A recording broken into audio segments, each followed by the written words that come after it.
Integrated positioning can be a huge benefit for any engineer because all the standard control code and motion control code is developed in a single engineering environment, which saves them valuable engineering time as well as commissioning time.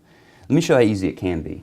As you can see, here's the S7-1500 controller, ET200 SP distributed I/O, and a comfort panel, all of which is on Profinet. And here is the S120 we want to do the positioning for. Well, if you come over to a project, you can see all the hardware configuration is complete. So now we want to do the positioning.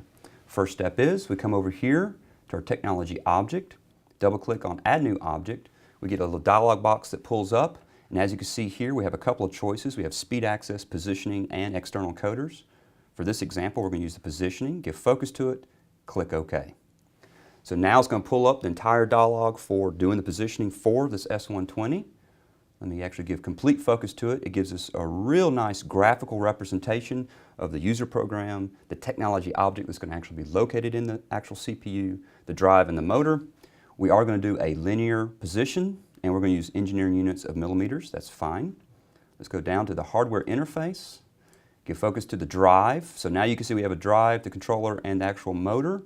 If I click on this little button, it's going to allow us to navigate down through the hardware configuration section and find this actual drive in our hardware configuration section. All right, so let's go down. There it is. Give focus to it, click OK. So now it's going to tie this technology object directly to that drive. Let's go to the encoder now, and you can see we already have as a defined connection to the drive. That's the default. We can accept that. That's no problem. Let's go to the data exchange. And you can see here I need to change a couple of things. The reference speed needs to be 6,000. Click enter, and the maximum speed, the same thing, 6,000. If I come down here to the actual encoder types, you can see our default is incremental, but of course we have the availability of absolutes as well as incremental encoders, but we're going to leave the default. Let's go down to the extended parameters and the mechanicals. Here it gives us the option to actually choose where the actual encoder is going to be located. Is it in the shaft or is it directly located on the motor? We're going to leave the defaults with this as well. Go down to the dynamic limits. As you can see here I have a maximum velocity, maximum acceleration, and DXL, ramp ups, ramp down times. I'm going to leave all defaults, no problem. Let's go down to homing. The active homing, you can see it gives us a nice graphical representation of what it will do to find the home position.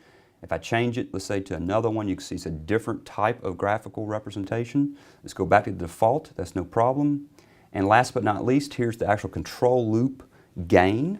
So if you want to do some fine tuning, all I need to do is change this to 50 for this particular application. That way I can fine tune the actual control loop located in our controller.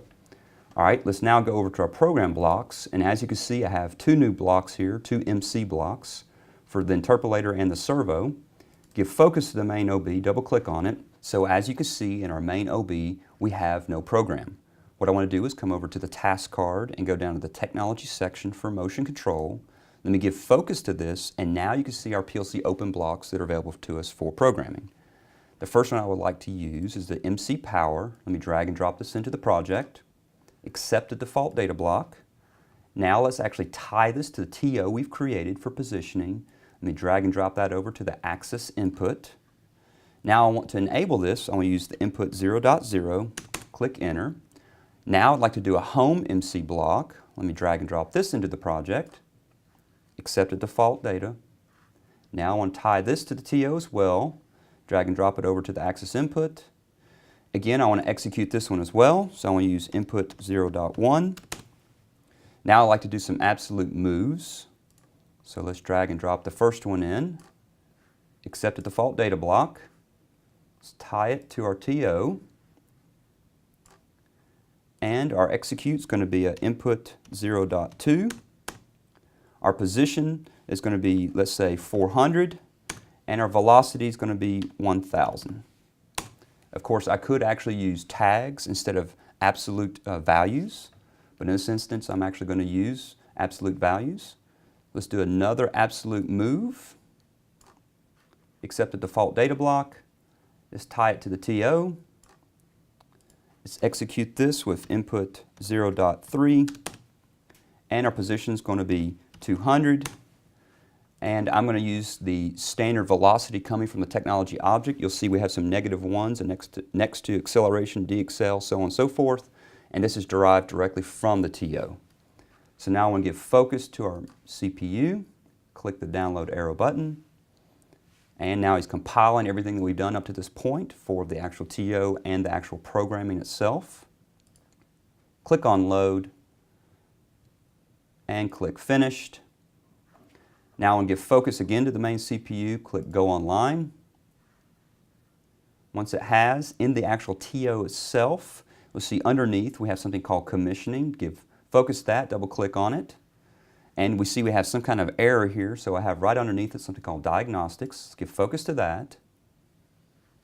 Has some type of drive or data exchange problem, so let's go back to the commissioning. Let's click on confirm, clear the error. So at this point I should be able to come over here. I can power up the drive, so that means our program's working just as it's supposed to. If I click on the home position, you see it finding the home position. And let's do our first absolute move. And let's do our second reverse absolute move. I was able to accomplish all this in just a matter of minutes. Now that's engineering efficiency.